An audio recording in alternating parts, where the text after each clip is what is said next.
Wait a second. Where am I at? Hello and welcome. Welcome. Finally, I am here. I am here.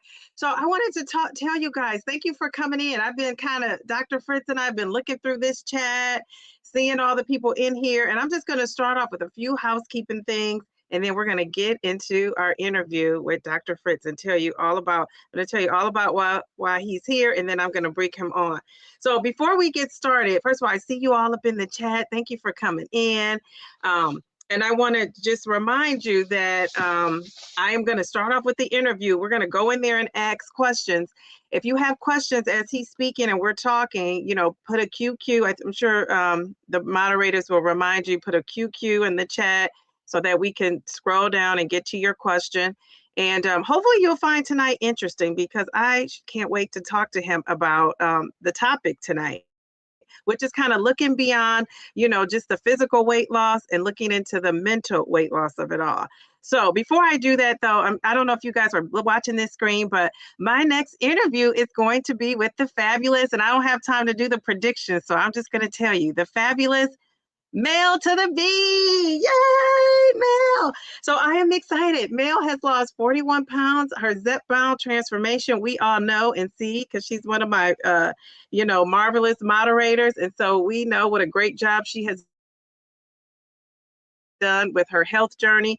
And so I'm going to be talking to her about that. So that interview is going to be uploaded and dropped on Friday. So put your notification bell on so that when that video drops, you can check out the fabulous Mel B.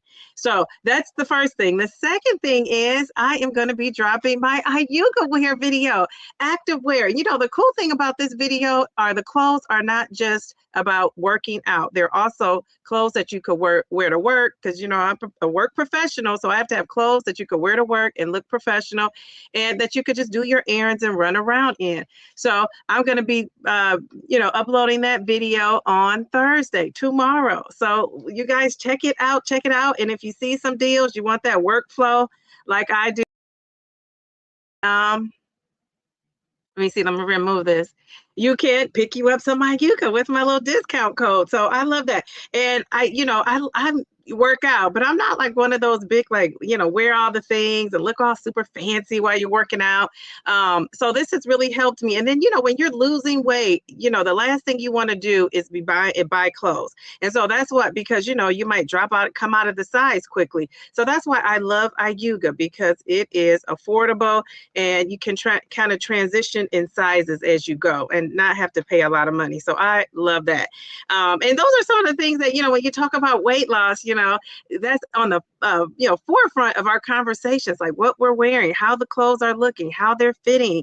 And it's nice to be able to have a clothes size that finally goes down. So I love that. All right. So that brings me to tonight. And I'm just going to tell you, before I bring Dr. Fitz up, I want to say to you guys, I think tonight is important because, this live stream is going to be a little different. We're not just talking about weight loss. We're going to be talking about your mind, your identity, your emotions, your life. And when your body begins to change, if your mind has not caught up with your body, we know that kind of brings on some struggles and some challenges. And, I don't really love the word struggle, but it is a struggle for some and it is a challenge for others. And for some people, it could be easy breezy. So if you're one of those people that has been easy breezy, you could help us out, because some of us need some support in that area.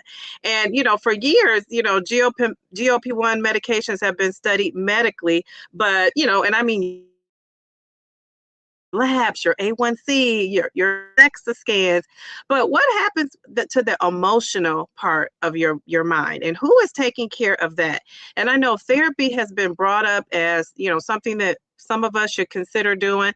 And I know, my girl Allie brought that up, and she was, she got a swift, spank on the hand for, dare she say, therapy. And I do believe that there is a place for that. Now, we're not saying everybody needs it, but we're saying it's an option for some people. What happens to you mentally? When you couldn't fit in the seat, now you can fit in every seat. When you walk past people and they shunned you, now they're flagging you down. That is a big shift shift is some people's thinking and how they process that. And I think we really want to talk about that. And then, we want to talk about, the relationship that happens with people, with food, joy, how your confidence is, all of those things, kind of play into the mental part of weight loss. So tonight, I'm honored to be joined by Dr. Fritz. He's part of an independent national university research team that's conducting one of the first large-scale psychological studies on GLP-1 users and what they're thinking, not just the numbers on that scale, but it goes beyond the scale. Because once you get down to your size, and I don't know because I'm not, but the people I've been watching and interact with, there's a whole nother thing that has to happen that takes place in your mind, like what you're thinking, what you're doing, your habits, all of those things. It doesn't just stop when you get to that goal number on the scale. So I say work on your mental now while you are losing. So then when you finally reach your destination, if there is such a thing, that you are prepared and ready to go. So now, I'll let Dr. Fritz tell you more about the study, but they're studying things like joy with weight loss, how you're feeling, depression, social judgment, your body image, your emotional changes, your identity shifts, how the mind impacts your weight loss outcome. So all of that is so fascinating to Downsizing Diva. I just love this. And the powerful part about this story is you guys can help shape what happens with this study. And I am going to ask you guys if you're really interested. I've heard people say down the road, down the road, and if a study came up, they would love to be a part of a study. Well, tonight is your chance, because I want you to really listen to what Dr. Fritz says, because you will have a chance to participate and be a part of this study. So listen, stay tuned so you can find out how. And without further ado, I'm going to bring on Dr. Fritz. Here he is. Hello. How are you? I'm doing fantastic. Although I'm still Well, it's digging. good to have you here. Yeah, we're doing great up here these days. So Dr. Fritz, you heard probably everything I was saying, and I want you to just tell us a little bit about yourself, your background with your personal experience with GLP-1s, and then tell us about your research, and then I have some questions that I want to ask you about it. Yeah, absolutely, and I'm happy to answer anything people ask me about this. For me, I started on GLP-1 on February 1st, so I'm coming up to my 1 year anniversary, if you will, and I was really interested, of course, like everybody, in the physical changes of it. But I also, being a psychologist by trade, very interested in some of the mental processes that are involved, the good and the bad on this. And I think that was really, really important. And I'm just, as an academic, we tend to be just really curious about things. And so as I went through my journey, I really wanted to better understand what the mental processes were all about. And I've been very successful. I've lost 19% of my body weight. I was like, the vast majority, we heard this story over and over again. Vast majority, they've gained it, they lose it. They gain more, they lose it. They gain even more, that yo-yo effect, as they often call that. And that's been me. Although one of the things we're looking at are differences between people that have dealt with obesity pretty much their whole life, and then people who've been dealing with obesity later in life.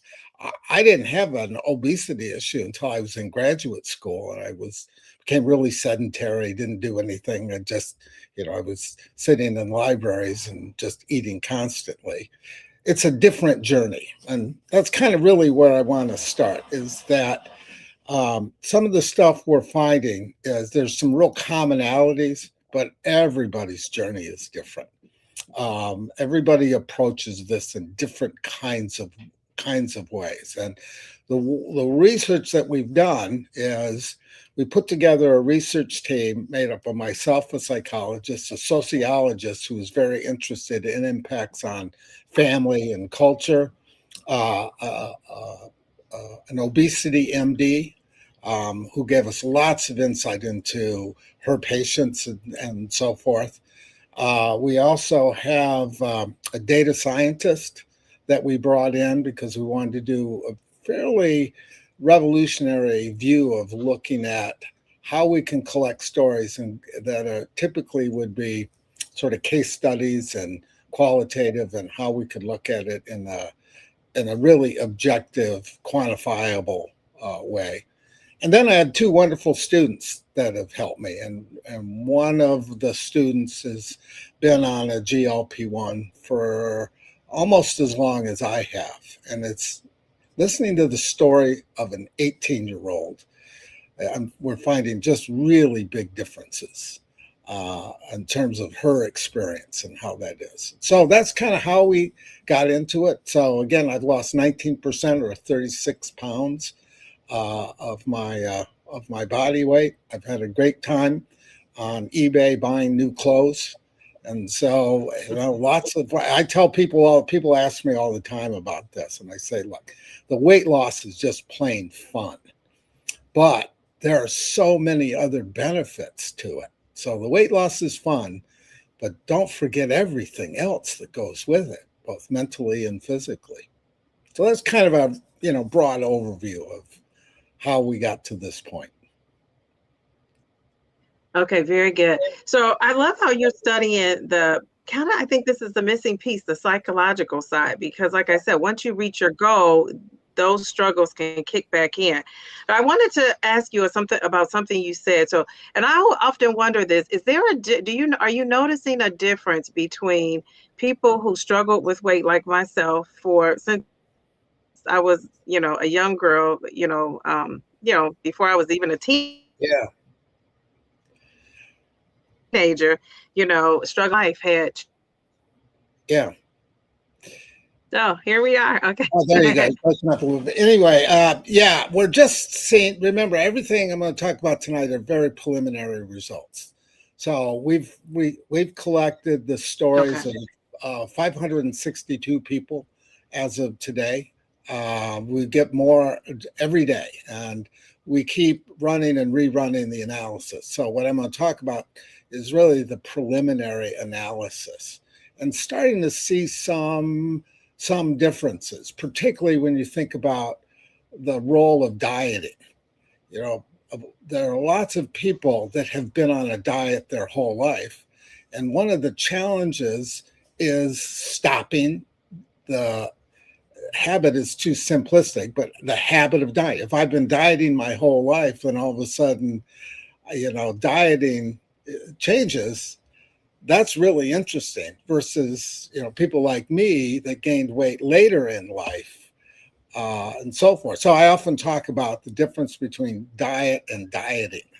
Diet is hugely important in this process. We all know that. But that's very different than the aspect of dieting. Dieting is such a negative thing because dieting is all about restrictions and not doing stuff. And, again, we've all been through those kinds of things. And that's one of the real challenges that we see different people facing as they go through this. I can see that. And I love how you say diet. We were talking before, you said diet versus dieting. And I think there's a struggle in our GLP-1 community with people still feeling like they're on a diet. We call it a lifestyle, but it reminds me of being on a diet still. Once you start talking to people, it's just a diet. They're calling it a lifestyle because they're hoping it's going to be something they do forever. But really, it sounds like diet culture to me again. I'm starting to feel like we're in that. It's a diet. Dieting is a hard habit to break, and not as much physical, but psychological. I equate this to, 35 years ago, I was exceptionally dumb and was a smoker. And it took me about 2 weeks to get over the physical aspect of, the withdrawal symptoms and so forth. It took me 2 years to get over the psychological side of it. It took me forever to not walk through an airport and say, is there a smoking lounge here? Even though I would not go. It became so ingrained in who I was. And I think this happens a lot with food, where we get so fixated on that. And so the trick, at least in my mind, is to figure out ways that we can have a good diet without the culture of dieting. Yes, because inherently the word diet is not a bad word. We've kind of made it into a bad word because I think we've kind of put it in with dieting, right? So your diet, because you go to the doctor, they will ask you, how is your diet? And you know what that means. You know that means like what you're eating, how, what are you eating? But and then we add the ing on there, and the dieting, that has become such a taboo word to say, especially with GLP-1. Dare you say dieting? You have to say meal plan. Meal plans. That's right. And so I tell people stop. I tell people stop dieting, but watch your diet. So look, we all know we gotta consume a lot of water. We all know that we need to keep our protein levels up. I get all of that, and that's all of that is really really important. But if we can somehow break the cycle in our mind about the negative side of dieting, I think it gives an opportunity for many of us to be way more successful. I agree. Now, so in your study so far, you said you had it's two things that stood out so far is breaking the habit of dieting, which we've spoken about. But the second thing I found interesting is the issue of joy. Did you mean joy in food or joy overall? I mean joy overall, which can include food. So we know that there are some people whose central source of joy in their life is food. Right? It's all about the food, and then all of a sudden, you don't want so much food. And so, if my argument would be, you have to replace the joy of food, and it doesn't mean you have to stop enjoying food. I eat pretty much whatever I want. I just don't want so much, and I certainly don't eat so much because I, like many people, I made the mistake of I'm on the medication, and I'm on Mounjaro as well. I was on the medication. I thought, well, it does all the work for me, and so about 2 weeks in, I went out and got myself a great big giant Philly cheesesteak, and I was sick for a day and a half. I mean, and most of us who've been on a GLP-1 have experienced that, because if you overeat, you're paying a price.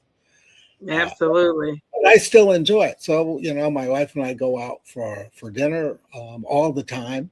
I just don't eat as much. And that's a different mindset, to enjoy your food.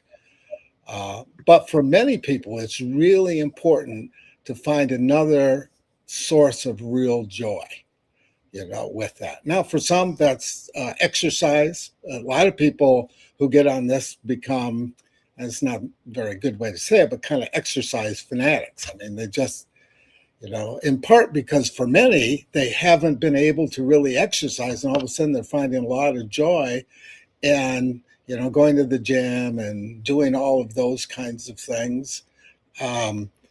I tell people all the time, I hate exercise. I do. I mean, I just despise it. I like doing things. I like to ski and, ride my bike, and I'm more of a doer. That's what helps me. And since being on this, I can do more of those kinds of things with that. So I think it's really, really imperative that we find if food is a real central part of our joy identity, it's really important to think about other things that we can do. So I think exercise, that's so true. I feel like that's our GLP-1 community that we have on YouTube here. A lot of people are into the exercise and enjoy it. And I think for the reasons you said, for now they can actually do it and enjoy it, right? You can actually move around. But I also think it has replaced their not eating food too, like something else to do and to be proud of themselves with. And I think that's great.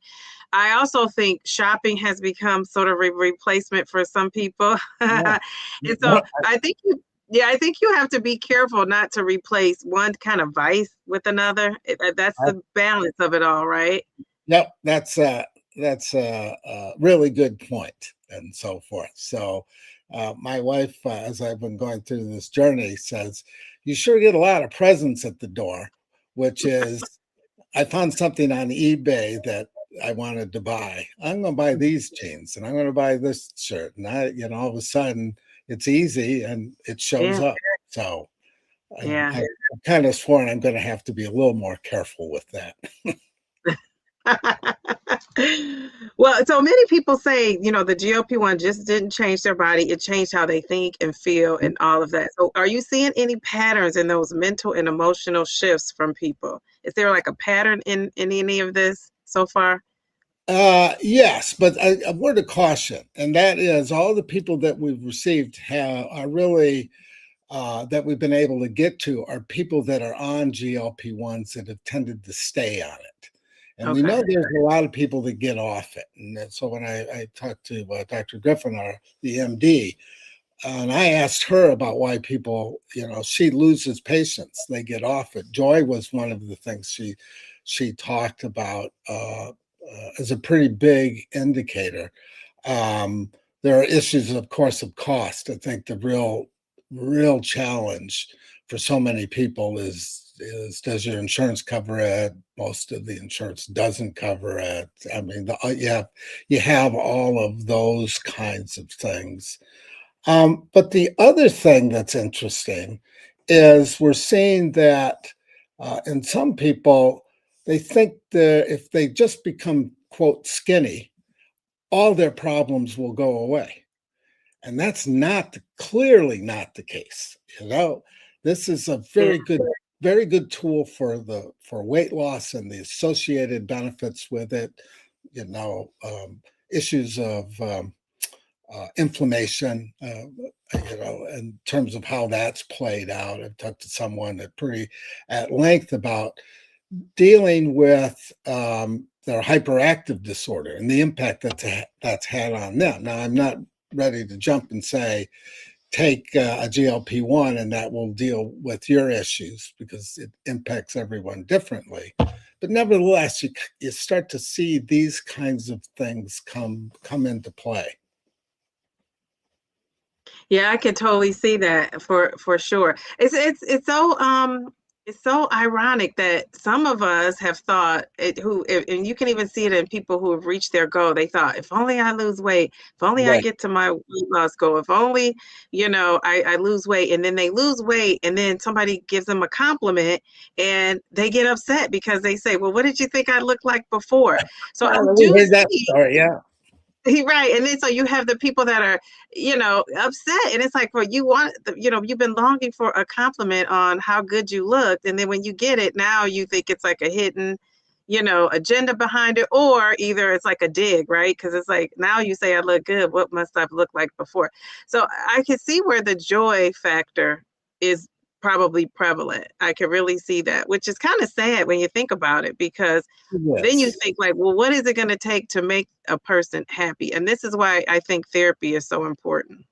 I couldn't agree more. I think therapy is, I think having a therapist to talk your way through some of the issues, because, typically our issues transcend weight, and, Yeah. and again, you see people lose weight. Of course, most of the people that we've talked to and got respondents talked about the fact that they were somehow accused of cheating, that if you only had real willpower, you would not have issues of obesity. But that's clearly not the case. But for Sure. so many people, there's still very much that attitude with that. And that can kind of cut a little bit too, because someone says, oh, you're just taking the easy way out. Um, Right. and we all know that that's clearly not the case. You can't just take the shot and all of a sudden your life becomes happy and fulfilled and you've lost weight and all that. It doesn't work that way. You've got to put the work in. Absolutely. And I do want to say, everybody doesn't need therapy. I always say this, it's never an all. There's always outliers. There's always people that don't fit it. And so I say, take what applies to you and Absolutely. use it. And if it doesn't apply to you, I think one of the things that we have to learn, not just in the GLP-1 community, but in the world in general, if it doesn't apply to you, keep it moving. Don't take it personal because it doesn't apply to you. Yeah. So I think that's kind of the way to go. To be happy, to have joy. There's a difference between, I love how you use the word joy, because there's a difference between being happy and being a joyful person. I think I'm a joyful person. Like, happiness, I realize, is situational, and so I find joy in a lot of things. It's hard to catch me down and out, but I've been there and will be there.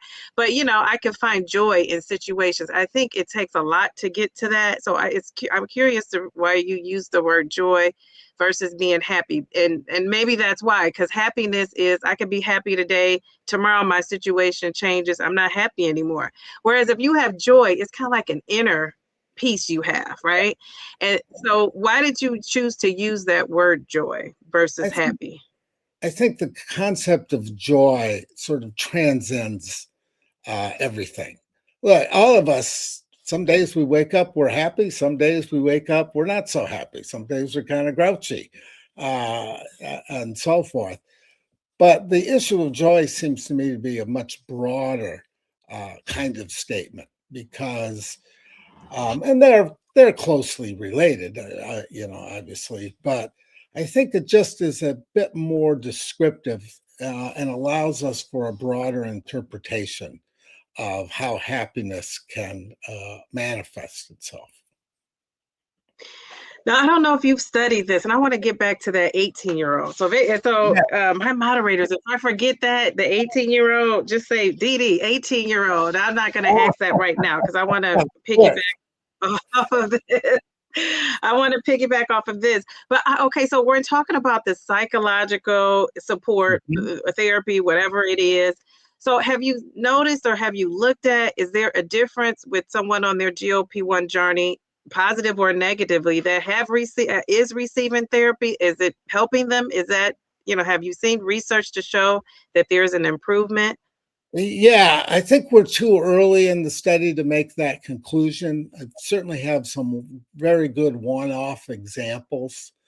Both the challenges that an 18-year-old seems to have, I'm 68. So my challenges just at that level are pretty significant.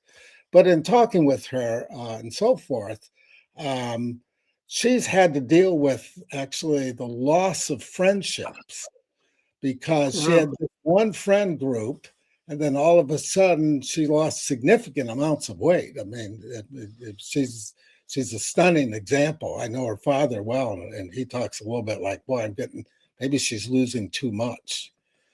Of course, I said, I don't think you have much say or control over your 18-year-old daughter in this field. I mean, you want to be helpful and supportive.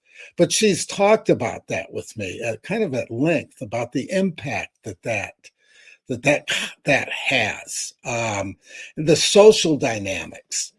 I asked her once, I said, well, how do your classmates feel about that, about you taking it? And she just looked at me just straight up and said, they wish they could be on it. That's she said, for me, that was really enlightening, that they wish that they could be on it because they've seen the transformation physically in here, but also mentally, in terms of her processes, her energy levels, and all of those kinds of things that many of us who are a little bit older feel as well with it. Well, so that's the 18-year-old, you're addressing that. That was one of my comment. I was wondering, is her journey, the younger you are the struggles kind of the same with joy and all of that with than being older? Like myself, I'm 53 and you're in your 60s. So it sounds like it's the same, because I also hear about the social impact with some people, that are in our GLP-1 community. They're on YouTube and they haven't even shared with family and friends, or all their family and friends. So it's just like, but so what do you feel about this? And actually, as someone who takes it, because, is that something you share? Because I don't go around saying, well, I've never taken high blood pressure medicine, but nobody has told me really either in a Yeah, conversation. I mean, that's not something you just share unless you're trying to give advice or, you say, oh, my right. doctor said I should be on high blood pressure. Then they might share, well, I take such and such. But yeah, that's just, you don't advertise that. So should we be advertising these GLP-1s? Are people conflicted about that? From my perspective, I think that's a very individual statement. I decided when I got on this that I would be very open and public about it. So it's Why? not like Why though? I don't run around and with my pen in my hand saying, "Oh, look." But on the other hand, I never shy away from any questions. For me, I think that's worked pretty well, and that's where I really almost always talk about the fact that the weight loss is really fun. I can ski longer. I'm just more physically. I mean, this is all really good. The physical side is great, but it's also very much about sort of embracing all the other fun that can come with it. Because I'm frankly just having a great time with this. Now, I would say one other thing, though. One of the things that's, I think, helping a lot of people is if you have someone to be on this journey with you. I Yeah. have a very, very good friend, and we swim almost every day today, and he's on it, and I'm on it. And I mean, there have been a lot of times where we just sort of talked, and we're our mini support group while we're, in the pool, because we find that to be it sounds like we're swimming. Mostly we're treading water and talking politics and everything else. But it's the fact that having someone to share the journey can, I think, be a really important thing. And we see that somewhat in family dynamics. My wife said something really interesting to me a couple of months ago. She said, you're not nearly as fun to eat with. Mostly because, one, she says, I don't know what to cook, uh, and so forth. And that's all kind of come around pretty well. But I eat so much less than I used to. So, and I've always been a bit of a fast eater. So, we can sit down for dinner. I can be done with dinner in 4 minutes.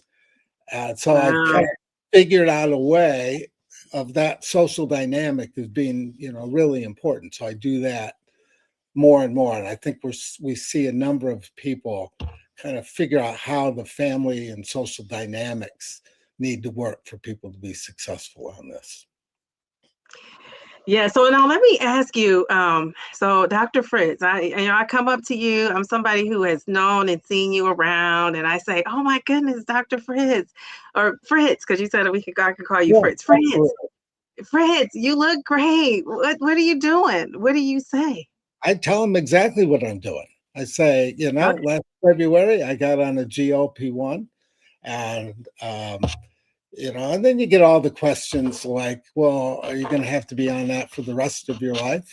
And I very open. I say, I certainly hope so, because it's been so successful for me. I'm perfectly, So I just, for me, it's worked better just being a real open book. And I've had a lot of friends and people I know, even acquaintances, that have come to talk to me about it. And I say, for me, now everyone is going to be different. Some people talk to me about taking the shot. Now, personally, I think it's the easiest blasted thing to do in the world. On Sunday afternoons, usually while I'm watching some sporting event, I get my pen out, let it warm up a little bit. 10 seconds later, I'm done for the week. But I know some people Yeah, that they're phobic about shots, and we have to respect that. So, which, by the way, will correct. be really interesting as the pills. They've started rolling out sort of the Ozempic Wegovy pill, the semaglutide pill, and we'll see the trizepatide pill I don't think in too much longer. I think they're just finishing up the phase 3 trials and so forth. And so we'll see how that plays out for some people. Now, would you take a pill? So, because it sounds like are you in maintenance? Are you what you would Yeah, consider yourself in maintenance? I've been in maintenance. I lost all the weight I really wanted to lose in about 5 months. And 5 so months, okay. I didn't go down in dosage. I just stayed. What happened with me, I started out like everybody that's on a semaglutide, 2.5, then went to 5, then went to 7.5, and then 10. And I've just stuck at 10. I haven't changed a lick in 10. And it Wait, just tirzepatide or semaglutide? I'm on trizepatide, Mounjaro. Tirzepatide, okay, Yeah. okay. So All right. I just chose to stay on it. Now I know some people say, well, they've got to take less and they'll try and taper off, and there are lots of different reasons to do that. And again, there's I don't think there's one really right answer to this. You have to do what your body tells you to do. And Absolutely. I hit a weight where I was comfortable with the weight. I wasn't looking to become, super skinny or anything like that. I just wanted to be a little more comfortable than I was.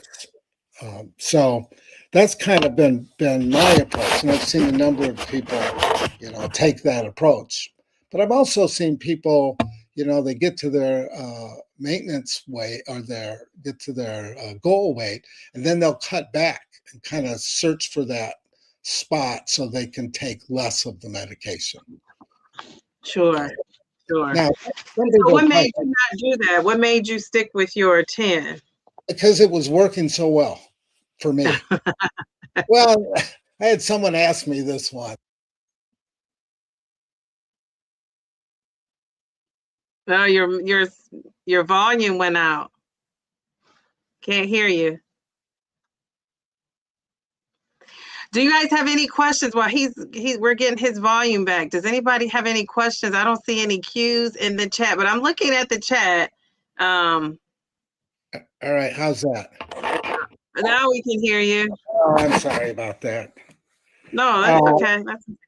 Yeah, no, I think we all have to recognize we're on individual journeys. Yes, there are some commonalities, but for most of this, there's very, very few one right answers.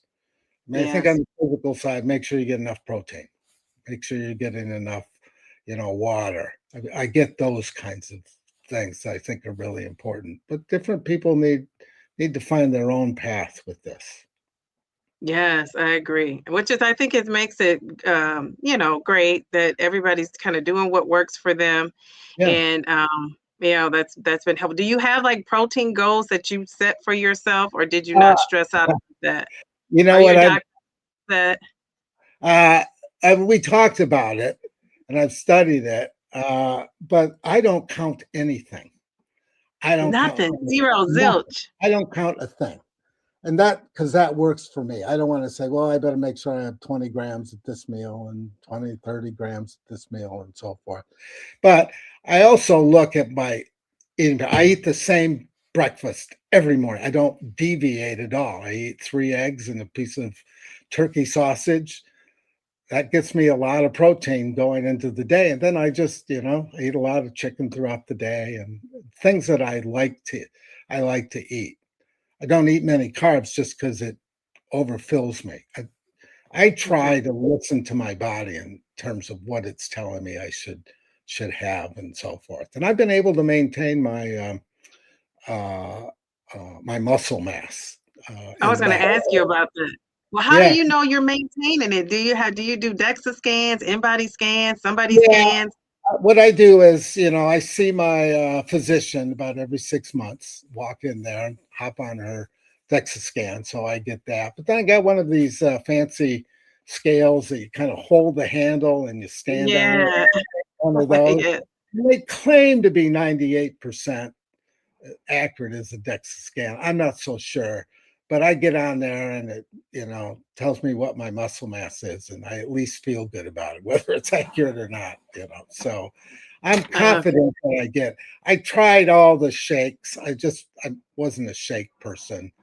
Okay. Early on, I was really conscientious of it, but I've kind of settled in, and that again works for me. I think some people, really the idea of counting is really an important part of their process and journey. And I don't mean to dismiss that in any way, shape, or form. What I'm saying is, I think what we're seeing is, as long as you're within a particular range, you do what works for you. It's like, I stayed on 10 milligrams of Mounjaro and didn't go down. And again, I think I got cut off at this point, but I had some people say, well, aren't you concerned about the long-term side effects? Now, of course, I said, I'm 68 years old. If they find out in 20 years that you're going to develop this process, I'll be 88 and I probably won't care so much. So now if I was 18, I might be a little more worried about it, but I'll take it as it comes. So you maintained your muscles. So I know you said you swam, which is a great workout, and it's easy on the joints. I wish I loved it, but that's not something I love swimming. Maybe I'll get into it this summer and get in the pool and just do those aquatic type exercises. But do you do weightlifting or anything like that? Yeah, Have you done? I actually I have a perennial bad back. So at the university, we have an injury clinic with really great athletic trainers. So twice a week, I go see the athletic trainer, and she abuses me appropriately. And she gives me these exercises. She's very kind about it, knowing my disdain for exercise. And she makes me do one more plank, though. I'm just gonna run out of the room screaming, but I do.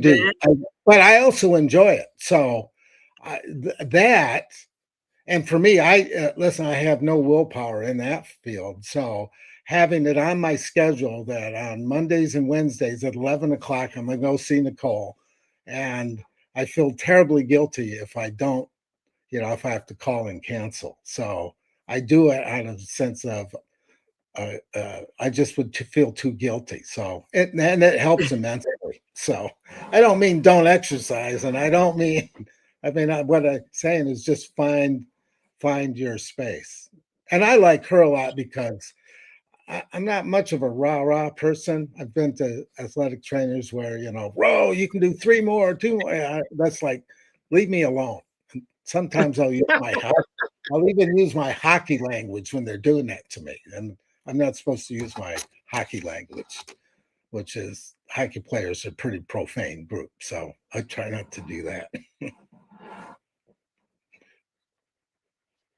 Well, I love that. As we would say in our GLP-1 land over here, is that you're kind of doing all the things, which is good. You're getting that water, you're getting the protein in, you're weighing, you're using, something to weigh. I shouldn't say weigh, but to evaluate your health besides the scale. You're getting plans. Yeah, I weigh, but as I say, I don't count. I weigh myself every day. You do every day? Every day, I weigh myself. Again, that just works for me. And if I go up 2 pounds, I'm like, I get nervous, and then maybe I'll eat a little bit less than that. Now, see, I can see the advantage of weighing yourself every day with the fact that you're not counting calories and all of that. And I want to say, why I have this thought. I think that's the reason why a lot of us are starting to feel the diet culture of all of this, the GLP-1 journey, because, a lot of us are saying you should keep track of your protein, your calories, track something. While I still agree with that, I do see how that can become overwhelming, because it kind of reminds me of when I was on Weight Watchers and I was tracking. And then here recently in December, I stopped tracking and doing all those things related to how much of this, how much of that, just because of things that it wasn't in my schedule. And I didn't even want to make it important. I just wanted to break from it all. So I didn't do it. So, but I see the importance of getting on the scale then, because now I need something to keep me in check. Whereas before I had the documentation of what I was doing. But I think that sometimes you need to give yourself a break from all that, because I think that is how it becomes diet culture, is when you're doing all the things you were doing when you were on the diet. You know what I mean? Yeah, I think so. You know, I think it's sort of, I don't like to use the term addiction with food, but nevertheless, what we're trying to do is break down some long-term habits that we've developed over time. And if we've been on a diet, we've heard from so many people. I've been on a diet since I was 12 years old, and they're in their 60s. I mean, it's always been a diet. And that's a hard thing to stop doing. I mean, if you've been doing it that long, I just think there's some indication that, you know, dieting has such a negative connotation with that. And almost everybody I know, and I think that what we're finding from the stories we've collected is that eventually diets fail. I mean, you know, you can lose a whole bunch of weight and then some life changes, things happen, and then all of a sudden it comes rolling right on back. Then you do it again. Yeah. And so I think the idea, at least for me, and I think there's some indication, and we'll know more as we really get into the statistical analysis of this. So I think I was reading. So your research is independent, is it self-funded, or is you have people funding it? No, we decided we're just doing this ourselves. We didn't want to go out and seek any external funding. You know, academics, we tend to like to do research, and I didn't want to cloud it with, you know, getting money from a pharmaceutical or anything along those lines. We just wanted to do this wholly independent, and it's not. I mean, we just like doing this. I got a wonderful data scientist who's doing, you know, tons of work. The thing is, he's my son, so he can't tell me no. So that's what he does. Here, run this analysis, and he kind of groans a little bit, but no, he runs the analysis, and then we pull it together. So it's quite interesting. No, I love that. Okay, so that just helps us to realize that, you know, you're not steered by anybody. This is totally, you know, no, we wanted to, independent. you know, each of us wanted to, you know, kind of approach it and sort of see how this manifests itself. So, and I'm going to take a sabbatical in the fall to really pull in and really delve into the numbers of it. So I'm looking forward to getting to that point. So before we get into how people, if people are interested, because I've heard a lot of people say, I wish they were doing a study about this, that, or the other. So I think people are interested at this point who have been on GLP-1s and being a part of some sort of a study. Before we get into that, and I want you to tell us how we could do that. And I do have the link in the description as well of this video. If somebody's watching, if they feel emotionally changed, confused, or even a little lost after they've lost weight on a GLP-1, what would you want them to know today based on your research and even maybe your own personal experience? Yeah, don't do this alone. And for many people, that means go see a therapist. Work with your medical provider. You know, you have to get a prescription for this. And so, you know, my weight loss doc, I mean, we've had wonderful conversations about this. And so I think that's a tool. Certainly getting a therapist can be really a beneficial thing. Having someone to really talk through that you're comfortable with, boy, I can't stress that enough. And there's a lot of mechanisms to be able to do that. I agree. You know, here recently, you know, of course, I have this YouTube channel, so I'm talking to folks all the time about the GLP-1, but here recently, one of my BFFs, you know, was able to get on Zepbound, and she had been actually, she's on Mounjaro, and she's been trying for a while, and finally she was approved for it. So our conversation, she's always been supportive. She never watches the YouTube videos, you know, but if I talk to her about it, she listens and this and that. But I mean, just the excitement of talking to her about this now, it's just different because she, like your friend you swim with, they can relate. She could relate now to everything I'm saying. Whereas before she wanted to be supportive, but it just didn't, she didn't get it. So now she gets it, and it's just a different conversation. And I think that's why we find, coming on YouTube and forming communities is so helpful, because even though you could have the greatest supporter, they don't really understand until they're actually on that journey with you. It's a little different kind of support. And I think that's great. And so if you don't have any of that, like a spouse that's supportive that you could talk to, a friend, anybody, therapy is going to be, to me, the next best thing you can do for yourself. And you might need that in addition to friends and family that are supportive.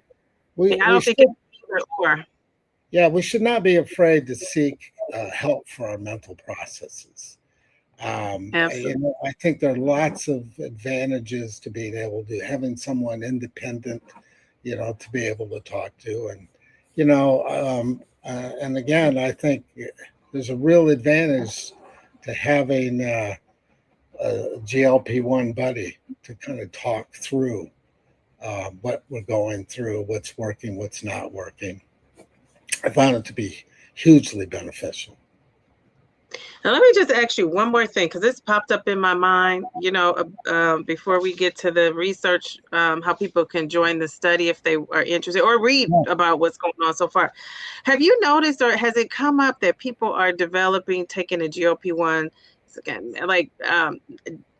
like diet disorders, like where they are, doing things, that we would once have seen as like you shouldn't do when you're on a diet, like, not eating at all, not eating enough, their body dysmorphia, they're vomiting to make themselves, for whatever they eat. They don't want, to make themselves stay thin. Are you noticing things like that?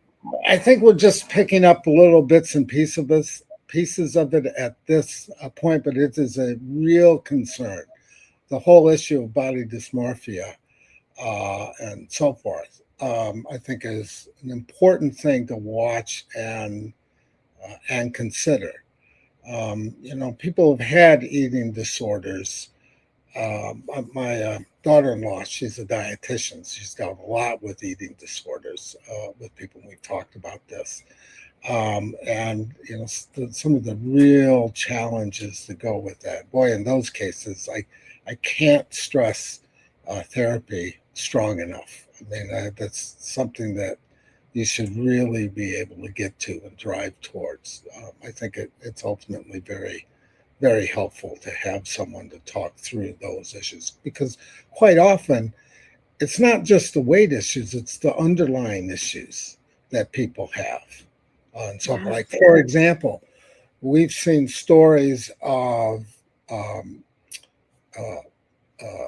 this really interesting but tragic story of the young woman who got on a GLP-1, had a real struggle with getting on it because she was sexually assaulted when she was young. So she put on all of this weight to make herself less attractive as a mechanism to deal with being a victim of sexual violence with that. It's taken a lot of therapy she's talked about that has helped her get to this kind of point in life.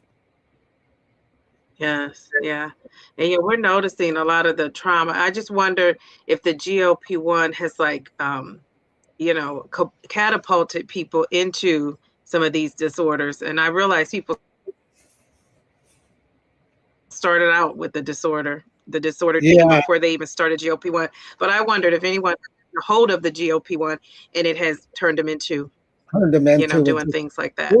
I haven't seen anything direct like that, but again, we have not run all of the data on this and looking at the different patterns of people going through that. I am concerned that people are less forthcoming about that. When we ask people, all we do is we ask basically 3 questions. Mostly just share your journey with us. We don't want anybody's identification information, no personally identifiable. We just want some broad-based, tell us what your journey and your story is, and then we pull from that.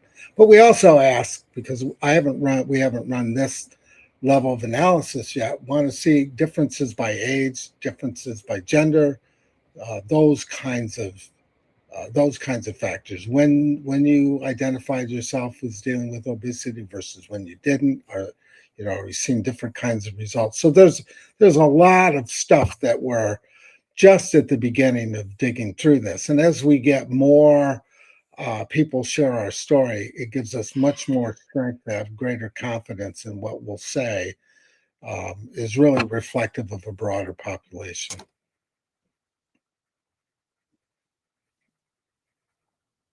Okay, you were kind of going in and out, Dr. Fritz, during that. Well, now we have a question. I think this is a great question. Has the study revealed any links to depression on the meds? We haven't picked that up yet. I've read some studies, though, recently about it actually having positive impacts on issues of depression. But I think it's way too early to be able to determine that. Some of the studies I've read have suggested, because I was really interested, is there a link between GLP-1s and suicide ideation, which of course is also linked to depression. And so far, no one seems to be picking that up. But I think we're, again, still pretty early in this kind of research. So we have to be a little careful with that. Okay, good. All right, so Yvette says, when choosing a person to talk to, a therapist, how important is it that we are all versed in the world of GLP-1s and obesity? So would you need a therapist that's versed in that? I think there could be an advantage to it, but I don't think it's absolutely necessary. A good therapist, a really good therapist, they don't have to, be victimized, as a child to deal with people with childhood trauma in therapy. I think the same kind of thing happens. But I would suggest, and most therapists that I know, I think would tend to agree with this, and that is you have to find a therapist for which you have a real comfort level with. And some people we connect with, and some people we don't connect with. And so you look that way, and you should never be afraid to go to a therapist, but also say, well, this therapist isn't working for me. I think I'm going to another therapist. Professional therapists understand that. And then I've known people say, well, I've got to stay with this therapist because they'll be offended. They won't get offended. Yeah, I think that's a good point, how you put it. You don't have to necessarily have the experience to be able to help someone through it. Right. And talk about it as a good therapist, right? That's right.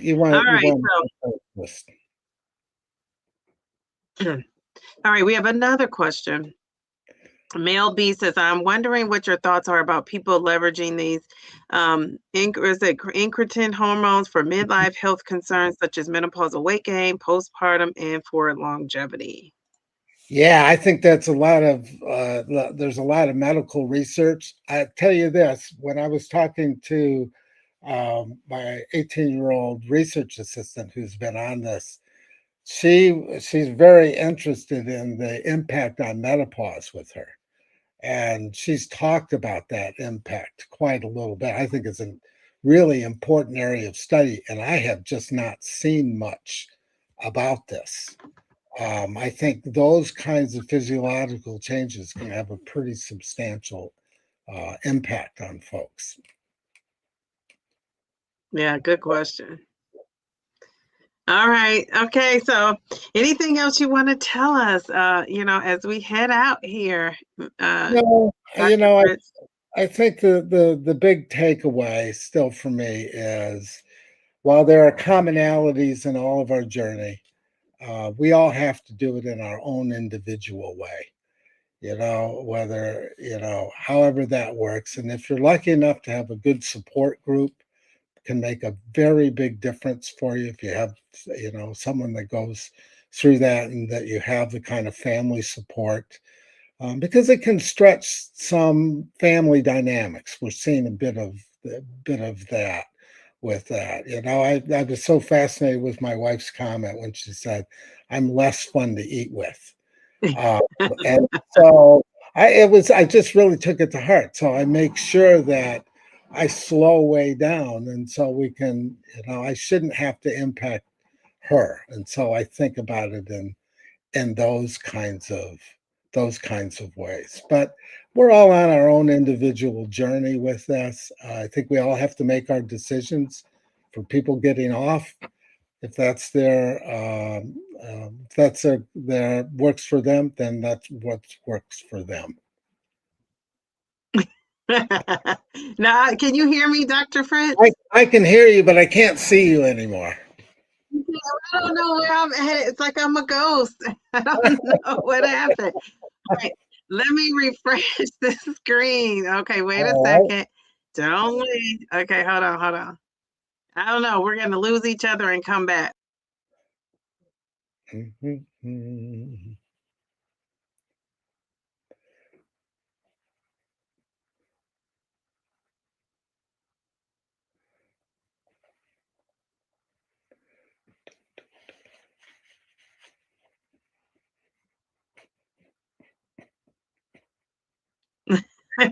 There you are. There I am. That's so crazy. I don't know what happened. Oh, these things just do. Oh, right, in and out. Here we go. Geez, Louise. Maybe if I'm not full press like that, it might do better. I don't know. Does anybody else have any questions? Let's see. Someone says, so glad you mentioned that you don't count anything anymore. I have started to do the same. I've stopped counting it all after 5 months. Okay, very good.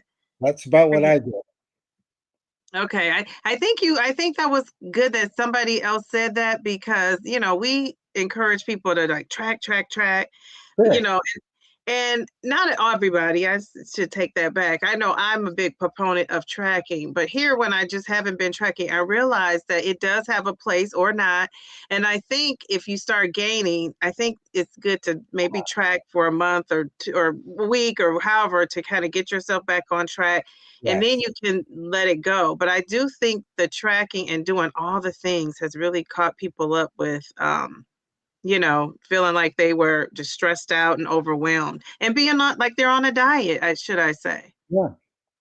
Well, I think again, whatever works, if it works for you to count. I'm not saying that that's a bad thing at all. I would suggest, though, that the idea is to focus on diet and much less on dieting, as difficult as that can be. Focus on diet and less on dieting. I love that. All right, let's see. Any other comments? Let's see. I don't see. Let me see. Do you see any other comments? Oh, here's a question. What are your findings on body dysmorphia after large amounts of weight loss? I was late, so you might have already covered this. No, the thing is, we really haven't pulled the research findings out on body dysmorphia yet. So we're still too early on the study to be able to pull that out. I'm hoping we'll run that data as a subset of this here pretty quick. We kind of all shut down over the holidays, so we're now just getting back into it. And we're academics for the most part, so we'll publish all of this. There's all kinds of rigorous standards that we will be following, and then we'll deal with that. But I do know that particularly my two wonderful student research assistants are very interested in the whole issue of body dysmorphia. Yeah, I'm sure. I can imagine it's a real challenge for a lot of people, having a bigger body and now in a smaller body. It's like Yeah. it can be overwhelming. Changes the social relationships, family relationships, and the dynamic. I know in my own family, I have a sister who's on Wegovy. She's lost 40 pounds on her journey, and me with 36. Then I have a brother and a sister who are not interested in doing it at all, and that's fine. I mean, this is not should not be a one size fits all. And if people don't want to do this, good for them. I mean, we have to do what works for us. Yeah, I agree. That's a good question. Mhm. Let's see. I'm trying to think if we have anything. Okay, so Taisha says counting was necessary for me in the beginning, but after nearly 2 years of that, I don't feel like I need it anymore. Very good. So that tells me somebody has established a plan and it's working for her. Well, what that sounds like is she's transcended counting to it becoming just a regular part of her lifestyle. I mean, Yes. that's kind of ultimately what you want, where it's, kind of you don't even think about it. You just do it, and it doesn't mean we still don't things. My biggest habit is the 9 o'clock bell goes off and I have to go look in the refrigerator. I got to stop doing that, but that's a habit of a lifetime that has to be. So I'll go up there and I hope I don't, cave in to the cake that's up there right now. Yes, yes, yes. So I was thinking about that too and thinking, if I'm on a lifestyle journey, is tracking something I want to do forever? Yeah. Once I get to maintenance, I definitely don't want to do it, but I don't even know if I want to do it all the way up until that point. I think I should focus more on tracking like the important macros and Yeah. maybe the calories will just be what they are. You know what I mean? Within a range. Yeah. Um, And that's what I found helpful for me anyway, for weighing myself pretty much every day. If I go up 2 pounds, which is not a big deal, 2 pounds is like nothing. I get nervous about it. And so I don't track anymore, but I certainly, will tend to avoid a few things. So I might not have a second brownie. You know, I'm not giving up the first brownie though. I like a brownie. So So let me ask you, so on your journey when you were, taking the GLP-1 and start now and you were eating your, protein, all mhm. that, did you have some of the little snacks here and there, or were you just 100% no processed anything, no snacks, no chocolate chip cookies? No, Like, oh did you? no, I like dessert. So now I've said this probably too many times to folks. I said the difference is this. When I want a brownie, I have a brownie. I just don't eat the whole pan of brownies anymore. And that's Okay. really the difference. So um, I still seek to have the kind of food that I want to eat. I just don't eat as much of it. And I'm a big fan of Mexican food. My wife and I go out for Mexican food. We have our favorite Mexican restaurant. We go all the time. And where I would always go before and eat the whole meal, I would now, if I eat half of it, and then I bring half home and I eat that later, and that just kind of works better. By the way, I would say this, and this is maybe a generational thing. When I grew up, I've talked to several people about this.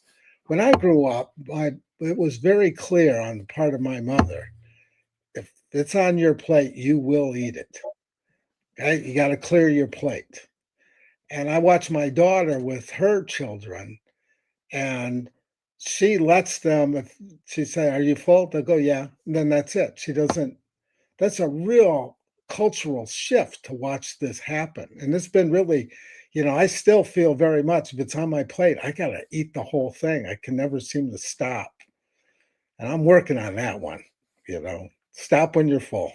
Stop when you're full, yes. Which the GLP-1 is helpful for that. Yes, it is. Doses of Shawnee says, "It's still new for me, so I need the tracking to stay accountable to my Yeah, macros great. and essential nutrients." Yes, and I get that. Yeah, Yeah, for sure.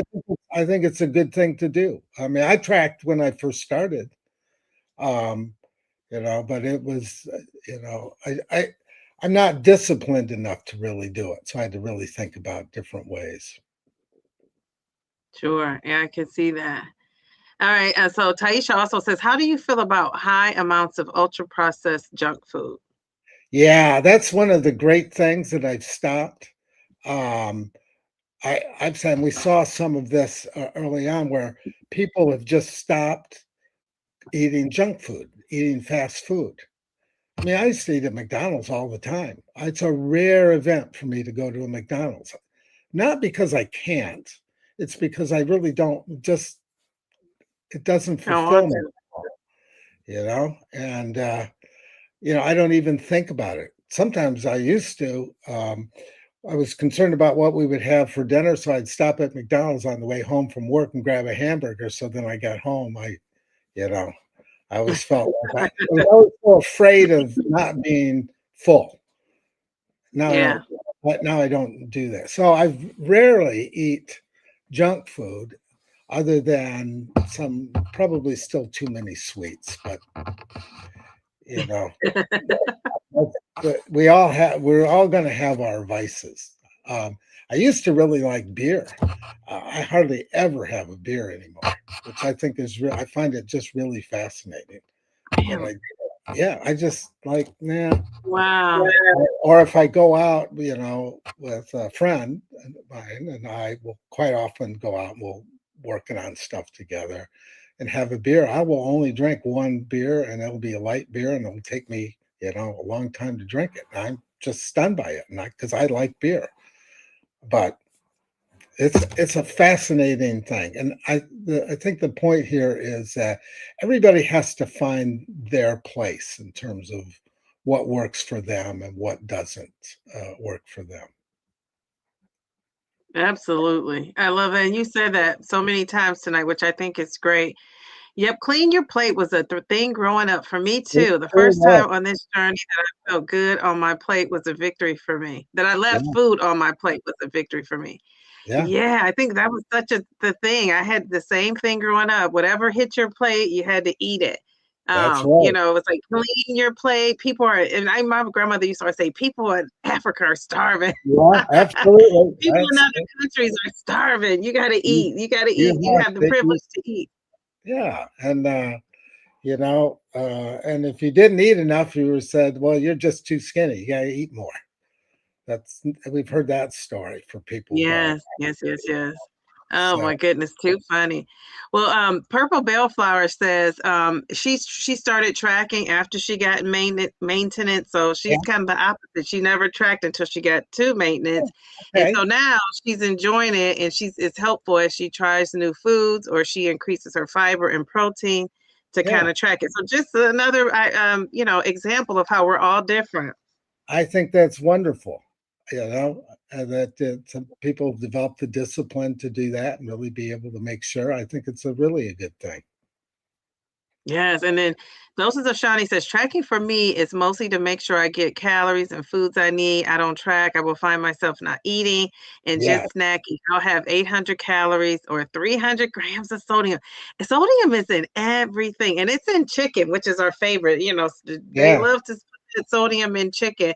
So, how do you avoid the sodium of it all? Because you tracked that first, so that probably gave you an idea of what was what. Well, I've had high blood pressure for a long time. I inherited it from my mother. And so for years and years, I just don't eat salt. I really needed to do that. So I went in for my physical this summer, my annual physical, and my physician, who I know really well, looked at me and said, I almost never say this, but would you start eating more salt? And so Oh, that you was gotta eat I'm more. like, yeah.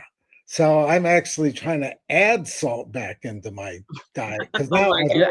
I've lost the taste for it. I was like, it's too salt. I don't want this. So that I find that kind of interesting in and of itself. But we develop certain tastes for things. A lot of people that taste of, a potato chip is you know, the only beast I know that likes potato chips more than my friends is my dog. Yeah, you crinkle the potato chip bag, and he's like right next to you. Give me a potato chip. I love a good potato chip. I'll Yeah, take with a dip too. And I haven't wanted yeah, to eat it as much, so I I get love it. that. Yeah, All right, so but well, I was just going to say again, life is really about moderation. You just find that yes, balance for you, and I think the GLP-1s been, at least my experience and some of the things I've read from people, has been what the GLP-1s do is help you get to that balance. They don't yes. solve the whole thing, but they help you get to that. Yeah, I agree. She says, yes, proof that we're all coming from different places and need different tools to support our successful process. Absolutely. Um, Taisha was wondering, why did the doctor want you to add the salt? Because my sodium level was too low. So, Too low. yeah. So he said you're just not getting enough salt because you can have as bad a problem if you have low salt levels as you can with high. High is in our culture much more common because of Yeah. all the processed food and so forth. But you can have low sodium issues, and so he said just So I take so sometimes but I don't like it. These sort of energy things with some salt in it. Um, they just taste horrible to me. It's funny how you develop, a strange taste for things that you used to love and you don't like. And everyone's got to find their own way, I guess. So you don't use electrolytes. You're not a fan of the electrolytes. No, I've got a big tub of it, that I'm supposed to throw in. And I'm one of those people that has those walks around with the big dumb cup, as my son calls it, those 40 ounce big cups, and drink water all day long. And all I have to do is throw a few scoops in there and I'd be fine. Yeah, there you go. I was teasing my students about having a big dumb cup because they all do. They're walking with these big cups. And then a student walked into my office and started laughing at me because there sat my big dumb cup. Yeah, we got to get you a big cup too. So I have now 3 or 4 big dumb cups because I leave them everywhere. That is so funny. I love that. All right, so people are telling us that so we have Miss Simply Taisha here. She is a vegan. She says, I do consume a pretty high amount of sodium, but it hasn't impacted me in a negative way, thankfully. Good. Yeah, so that's good. Yeah, she has no high blood pressure and all of that. Good for So we her. love that. All right, Mel, can you do me a favor, or Nicole? I don't even know. Taisha, one of you three, my moderators. Is there a way you guys can go in the chat? Because I'm afraid to. I don't want this to all come tumbling down. But go in the chat and get his link out, and I want to put it in this chat because if somebody wants to just click on it, that's in the chat. They can to get to that study, and you could be a part of an anonymous study. Yeah. And it really is 3 questions they ask you. I mean, it's not like you share as much as you want to share, but it's 3 basic questions. And I think some people would love to do that. Anybody in here would be curious to do that, to participate in an anonymous study. We'd certainly love to have people. The more people we get, the more robust the data is. Just kind of that. Yes, it's just going to ultimately help us and our community. Yeah. Dr. Fritz, you've just coined the phrase of the year. No, yeah, says Mel B. That was my son, and he saw it on some he tries to get me to watch South Park, and so maybe it was there. He saw it somewhere, so I'm not taking credit for Big Dumb Cup, but. Okay, very good. Okay, so we have people saying they would do the study. Okay, can you? Great. Oh, Mel. Okay, thanks, Mel. Mel has the link in the chat for us. Excellent. So you can click on that link, and I'm going to be following up and asking. Maybe you could come back. I don't know what's the length of do you have a time frame for your study? No, we do want to get it done this semester because. Okay. Oh, okay. We'd like to get a paper out and published, and we've been pulling all the literature together and doing all of that. So, probably by early spring, we should be in good shape. And I'd be delighted to come back. This is great fun for me to talk with you. And I've watched so many of your videos, and I find one of the things that's been incredibly helpful for me, and I think for a lot of people, is YouTube videos like this and hearing stories that people have gone through and being able to share. And there's many wonderful podcasts out there, which I'm just delighted to see. And of course, what you do is just marvelous. Well, thank you. I appreciate that. And, we are excited that what all this new, I feel like you are too. We're all pioneers on this Oh GLP-1, you get forefront, we're in the forefront. We're the leaders in all of this. We're one of the first people to go through. And, now I'm a year, almost 2 years in, you're a year in. You yeah. have Yep. people that I know have been on it for years about, Yep. since it's been since the Mounjaro and tirzepatide have come along. I know Ozempic has been out there for a while, but people hadn't been documenting it and connecting it to weight loss the way they have started to here recently. So Yeah. with the pills coming out, with the higher levels of dosages coming out, I just think it just is, it's going to open up a whole new wave of being health conscious, but we walk a fine line, right, of being Right. diet versus dieting, right? Having a healthy diet versus the idea of dieting. I think Yeah. that's going to be the challenge and the therapy of it all. I think that's probably I, the new frontier. yep.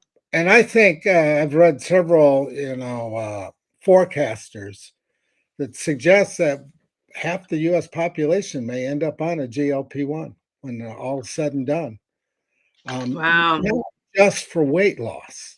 It's all of the other stuff that's coming out now about heart disease, blood pressure.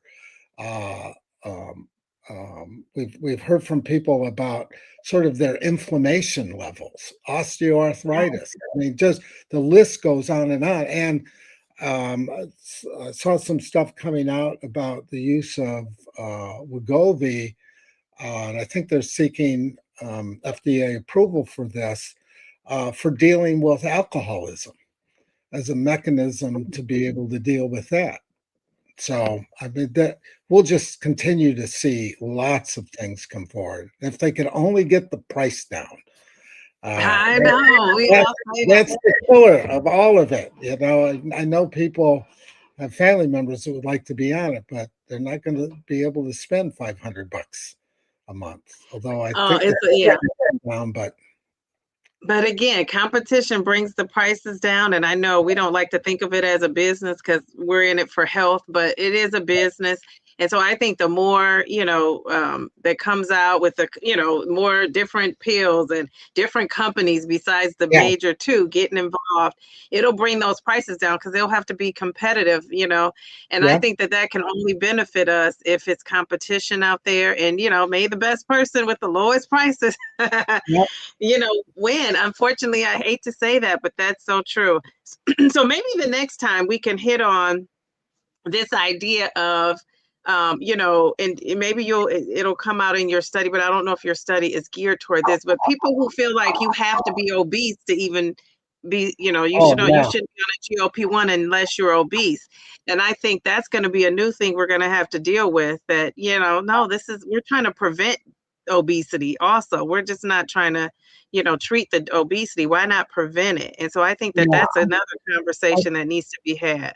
Yeah, I think you're right. I think we're going to start seeing, as the FDA approves this for different aspects in people's lives. It's all started, for the most part, started to deal with diabetes and, the impact on people with diabetes, and then just sort of the side effect of weight loss with that. But I think we'll start seeing other lines of medical research that's out there. There's a lot to be studied about this.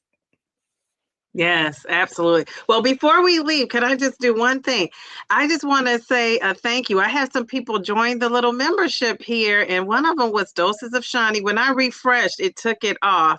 But Doses of Shani is a new member, so I want to say thank you to her. I'm trying to find her name on here. And then Taisha and Mel, and here's Taisha. And there's Mel. They Wonderful. joined again. They're in a different community I have going on. So now they rejoined for my live stream. So I appreciate that. Here is Doses of Shani. Thank you for becoming a member and joining Dr. Fritz and I. This was so much fun. So I Perfect. will see you guys. I will see you guys next Wednesday. Thank you so much. I may do a pop-up live at some point, but I just think this is great. And before I leave, I'm gonna put that link back up there. So if you're interested in participating in Dr. Fritz's study, participate anonymously, there is the link. The link is in the description of the video. The link, if you're in the chat, the link is in there. You could just push it, save it if you can't do it tonight, and get on there, you know, copy it and save it. And then I'll put up a post too and remind people about that study. So I'm looking forward to the final. Yeah, we'll get to it. You know, we shut down over the holidays. Academics don't do anything over the break. So we're getting back to it this week. Well, thank you so much for coming at this time of night. I appreciate it. And we will be in touch. And keep up the good work. I think this is great work you're doing, and it's much appreciated and needed. I appreciate all the work that you've done and all the sharing. That's a really important part of this whole journey for everybody, you know, to listen to other people. That's hugely important. So thank you for doing this, and thanks for having me. It was great fun. Thank you. I'm so honored that you even contacted me and asked me. So I appreciate that, and I will see you around, and we will keep in touch, and have a great night. All right. Tell your wife good night too for putting up with that social media. All right. Bye-bye. All right, take care. Bye, everybody. Good night.